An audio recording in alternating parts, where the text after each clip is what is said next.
Builderall team. In this video, I'm going to show you the brand new Mailingboss.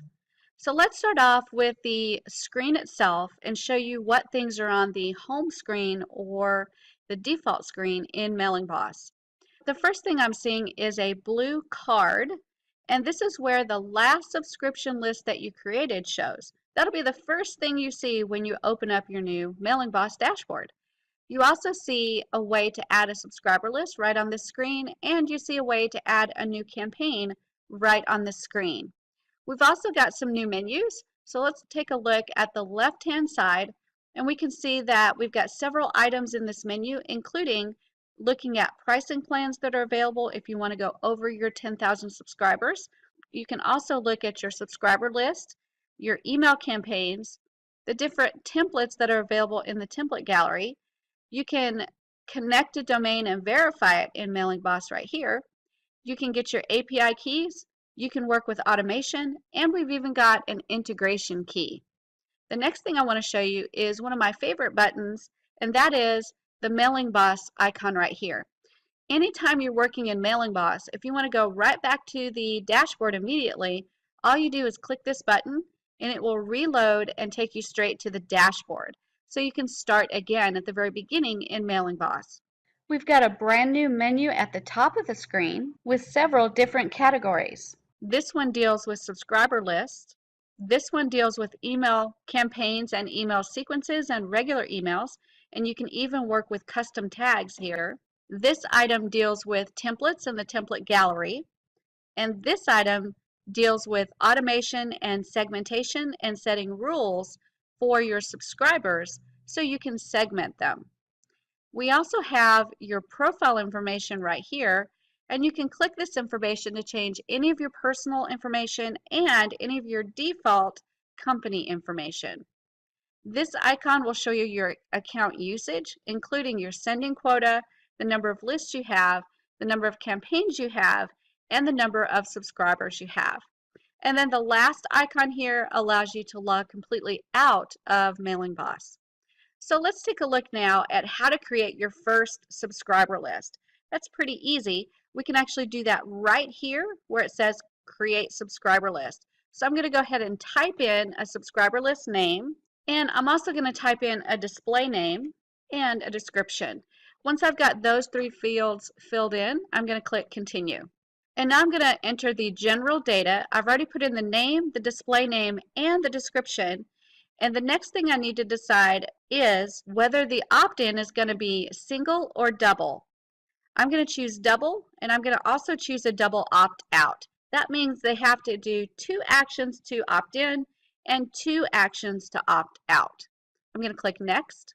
And here I'm going to decide on the fields that I want inside my subscriber list. I want to collect their email and I want to collect their first name. If I wanted to add more fields, I could add them right here. I'm going to stick with the way it is right now and click Save Changes.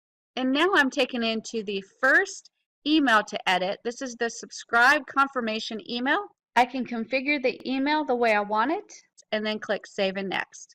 And then I'm sent to the page where the subscriber is told they are pending subscribe, and this is if they are a double opt-in.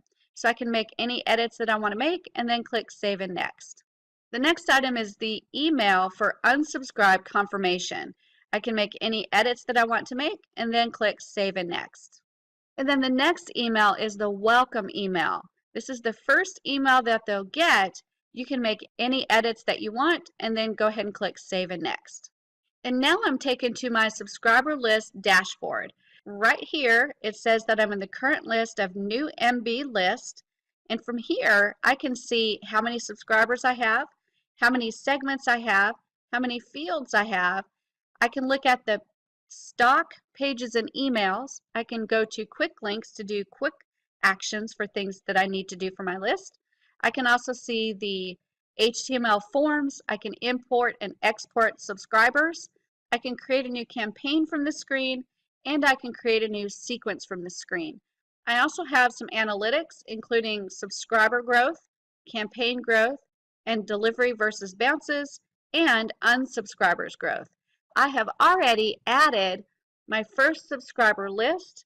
Now I can go in and add my first email sequence. To add a new email sequence, all I have to do is go to this area and choose Create New Sequence, and I'm going to go ahead and name it and click Continue. And now I'm going to make sure that the name is correct. I'm going to make sure that the list that it's attached to is correct. And I don't have a segment to choose yet, but if I did, I could choose the segment here. I'm going to click Save and Edit.